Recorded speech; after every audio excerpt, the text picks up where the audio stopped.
दोस्तों पिछले साल जब मास्क की शॉर्टेज हो चुकी थी तब कई सारी कंपनियां, चाहे एप्पल हो, चाहे इंटेल हो, चाहे टेस्ला हो, चाहे रेजर हो, ये सब मास्क बनाने में बिजी हो गए थे। यहीं पर रेजर का एक प्रोजेक्ट था, प्रोजेक्ट हेजल, जो कि निंजा ब्लेड मूवी जैसा जो मास्क होता है उस तरीके का मास्क इन्होंने बनाने की कोशिश करी थी। तो उस टाइम पर तो प्रोटोटाइप था, लेकिन अब इन्होंने फैसला कर लिया है कि इसको ये बहुत ही जल्द रिलीज करेंगे, जिसके अंदर RGB लाइटिंग होगी, ट्रांसपेरेंट फ्रंट कवर होगा और इसी के साथ साथ माइक्रोफोन भी होगा, स्पीकर भी होगा। माइक्रोफोन से आप अंदर बोलोगे और स्पीकर से आपकी आवाज़ बाहर जाएगी और इसके अंदर बैक्टीरियल फिल्ट्रेशन तो मौजूद होगा ही होगा, जिसकी वजह से ये मास्क तो रहेगा ही और इसी के साथ साथ स्टाइल अपीयरेंस भी थोड़ी सी कर देगा। हालांकि ये बनाया जा रहा है गेमर को देखते हुए, लेकिन एक बात समझ नहीं आती कि गेमर तो घर में ही बैठेगा और घर में अपने कमरे में वो गेम खेल रहा होगा, उसे मास्क की उस वक्त में क्या ज़रूरत होगी। हाँ, लेकिन अगर कोई बाहर पहन के जाता है इसको तो ठीक है, मतलब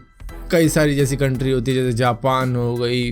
US हो गया, मतलब वहाँ पे चलता है ये सब। दोस्तों अब मोबाइल कंपनियां भी इलेक्ट्रिक व्हीकल की फील्ड में उतर रही हैं, जैसा कि आपको मालूम चला होगा एप्पल का वो टाइटन प्रोजेक्ट, और इसी के साथ साथ हुआवे ने भी कह दिया कि भैया हम भी इलेक्ट्रिक व्हीकल की तरफ ही बढ़ चुके हैं, हम इलेक्ट्रिक व्हीकल बनाएंगे। लेकिन अब यहाँ पर शाओमी भी कह रहा है कि वो भी इलेक्ट्रिक व्हीकल प्रोड्यूस करेगा चाइना के अंदर, और उनका पहला मॉडल दरअसल एप्पल से भी पहले आ जाएगा। एप्पल का प्लान है 2024 तक का, लेकिन इनका पहले मॉडल लाने का प्लान है 2023 तक का। तो ये सिर्फ 2-3 साल के अंदर ही ले आएंगे अपना इलेक्ट्रिक व्हीकल चाइना के अंदर, जो कि वहाँ की मास पॉपुलेशन को सर्व करेगा। और यहाँ पर दोस्तों आप सभी को मालूम होगा कि माइक्रोसॉफ्ट डिस्कॉर्ड खरीदने का कुछ इरादा बना चुका है, जिसकी टॉक थोड़ी सी एडवांस लेवल पर जा चुकी है और अगले महीने तक हम सबको मालूम चल जाएगा कि भैया माइक्रोसॉफ्ट खरीदता है डिस्कॉर्ड को या नहीं खरीदता, क्योंकि माइक्रोसॉफ्ट का इरादा तो पक्का है कि इसको $10 बिलियन में खरीद लेने का। लेकिन मैं बता दूं माइक्रोसॉफ्ट एक पुराना पापी है, उन्होंने दरअसल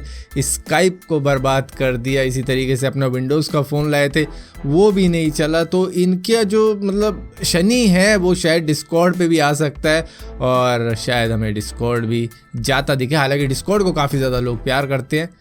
तो मैं भी टिक जाए, इसी वजह से माइक्रोसॉफ्ट इसको खरीदने का इरादा बना चुका है। लेकिन माइक्रोसॉफ्ट के साथ में है शायद शनि की दशा। वहीं पर दोस्तों इंडियन गवर्नमेंट ने कंपनीज के लिए मैंडेटरी कर दिया है कि उनको बताना पड़ेगा कि भैया उनके पास में कितनी क्रिप्टो करेंसी मौजूद है, कितनी क्रिप्टो करेंसी वो होल्ड किए बैठे हैं। क्योंकि आजकल क्या होता है कि डीलिंग जो कर रही है कंपनी वो क्रिप्टो करेंसी में कर रही है कि छुप छुपा के कर लेंगे, किसी को कुछ पता नहीं चलेगा और टैक्स में बचत भी हो जाएगी। तो यहाँ पर वर्चुअल करेंसी का यूज किया जा रहा था, तो इस वजह से गवर्नमेंट ने कंपनी एक्ट के अंदर कुछ ऐसे बदलाव कर डाले कि भैया अब तुम क्रिप्टो करेंसी में भी अगर डीलिंग कर रहे हो तो उसको भी डिस्क्लोज करो, वरना अगर पकड़े गए तो लाइव झींगा लाला, कंपनी हिट हो जाएगी। दोस्तों एप्पल के को-फाउंडर स्टीव जॉब्स की जॉब दरअसल 1973 में लगी थी, जब ये एक कॉलेज जिसका नाम था रीड कॉलेज उसके अंदर पढ़ा करते थे और उनकी प्लेसमेंट वहीं से डायरेक्ट हो गई थी, जिस वक्त में इनको जॉब लेटर भी मिल गया था। तो वो जॉब लेटर का जो पन्ना था वो अब ऑक्शन हुआ इंटरनेट के ऊपर, जहाँ पर ये 1.6 करोड़ रुपए का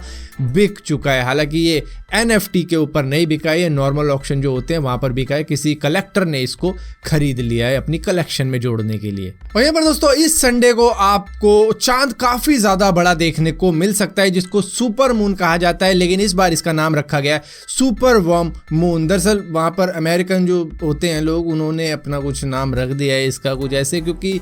एक फिनोमिना होता है कि भैया जब गर्मियाँ आती हैं तो अर्थ वर्म ज़मीन से बाहर निकलते हैं, क्योंकि उनको ज़मीन सूखी सूखी लगती है तो वो कहीं और मूव करने का प्लान बनाते हैं। तो इस तरीके से इसका नाम रखा गया है। ये दरअसल इंडिया के अंदर आपको 6:36 शाम के बजे देखने को मिल सकता है और सारी रात देख सकते हो आप इसको, सुबह के मतलब 7 बजे तक, अगर कई इलाकों में अंधेरा रहे जहाँ पर, वहाँ पर आपको देखने को मिल सकता है। काफी बड़ा होगा ये साइज में। दोस्तों सऊदी अरेबिया के अंदर नई नई चीजें होती रहती है, स्मार्ट सिटी की डेवलपमेंट होती रहती है, जहां पर एक सोल्यूशन निकाला गया है सऊदी अरेबिया की यूनिवर्सिटी द्वारा कि अगर वायरलेस हमको हॉटस्पॉट सोल्यूशन देना है तो यहां पर हम ड्रोन का यूज कर सकते हैं, जो कि बिल्डिंग के ऊपर होवर करता रहेगा और उसको एक बहुत ही पतली वायर से हम एनर्जी प्रोवाइड करेंगे और इसी के साथ साथ इंटरनेट भी उसी के थ्रू उसके पास में जा रहा होगा, जो कि वो फैला देगा उस सोसाइटी के अंदर जहां पर भी रिक्वायरमेंट होगी इस तरीके के इंटरनेट की। इसको कहा जा रहा है फ्लेक्सिबल वायरलेस हॉटस्पॉट सोल्यूशन, और इसी के साथ साथ ये जो ड्रोन होगा इसको ट्रैथर ड्रोन के नाम से जाना जाएगा, जो कि इंटरनेट फैलाएगा उस सोसाइटी के अंदर जहां पर चाहिए वायरलेस इंटरनेट। दोस्तों एमपी यूनिवर्सिटी के अंदर 5 एम्प्लॉयज पकड़े गए हैं जो कि पॉर्न डाउनलोड करने की कोशिश कर रहे थे, जो कि जीवाजी यूनिवर्सिटी के ऑफिस के कंप्यूटर को यूज कर रहे थे, जिनको ये नहीं मालूम था कि भैया उसके अंदर प्रोटेक्शन मौजूद होती है, रिस्ट्रिक्शन होती है यूनिवर्सिटी की खुद की अपनी, कि भैया इस तरीके के कंटेंट को एक्सेस ना किया जाए। लेकिन ये एक्सेस करने की कोशिश कर रहे थे, जहां पर डाउनलोड करना चाहते थे इस तरीके के मटेरियल को, तो वहां पर ये पकड़े गए और पांचों को टर्मिनेट कर दिया गया है। और जब पकड़े गए तो सभी ने कहा बेटे बेटे बेटे मौज कर दी, मौज कर दी, वाह बेटे वाह, अरे वाह शेर हुआ, तुम तो बड़े हैवी ड्राइवर हो। सो फिलहाल के लिए दोस्तों इस वीडियो के अंदर इतनी अपडेट्स थी, क्योंकि टाइम की कमी की वजह से वीडियो थोड़ी सी छोटी ही रही है। और अगर इसी तरीके की आपको वीडियो पसंद आती हो तो इस चैनल को सब्सक्राइब जरूर करना, और सब्सक्राइब किया तो बेल का आइकॉन जरूर दबाना, वरना आपको मालूम नहीं चलेगा मैंने को वीडियो डाली भी है।